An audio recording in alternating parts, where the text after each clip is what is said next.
ஒருவருக்கு வலுக்கட்டாயமாக பச்சை குத்தப்பட்டதாக வெளியான தகவலை அந்த பெண் மறுத்துள்ளார்.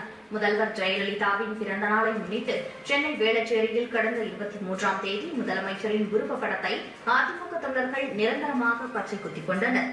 அமைச்சர்கள் ஓ பன்னீர்செல்வம், நத்தம் விஸ்வநாதன், வைத்திலிங்கம், எடப்பாடி பழனிசாமி, பழனியப்பன், ப. வளர்மதி ஆகியோர் முன்னிலையில் நடைபெற்ற இவ்விழாவில் பள்ளி சிறுமி ஒருவருக்கு வலுக்கட்டாயமாக பச்சை குத்தப்பட்டதாகவும் அப்போது சிறுமி கதறி அழுததாகவும் ஊடகங்களில் செய்தி வெளியானது.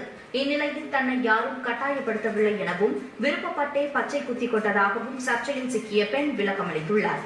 எங்க பெருமா ஏதோ கட்சியில இருந்தாங்க, அவங்க இறந்து போயிட்டாங்க. அதுல இருந்து எனக்கு ஒரு அம்மா மீட்டிங்க்கு எங்க இருந்தாலும் போகணும், அம்மாவோட பச்சையை குத்தணும்னு சொல்லிட்டு, அம்மாவோட பச்சையை இன்னும் குத்தணும்னு சொல்லிட்டு ஆசையா இருக்கு. இன்னொரு கையில கூட குத்திக்கணும்னு சொல்லிட்டு ஆசைக்கோசம் போயிட்டு நான் குத்துனேன். எல்லாரும் சொன்னாங்க குத்தக்கூடாது, நீ சின்ன பொண்ணு, குத்தாத, எல்லாம் ஒரு மாதிரி தப்பா பேசுவாங்க, பரவாயில்ல கல்யாணம் ஆகாதுன்னு சொன்னாங்க. எனக்கு கல்யாணம் ஆகாட்டியும் பரவாயில்ல, எனக்கு அம்மாவை ரொம்ப பிடிச்சிருக்கு, நான் பச்சை குத்தணும்ட்டு போயிட்டு அடவமா பச்சை குத்துனேன்.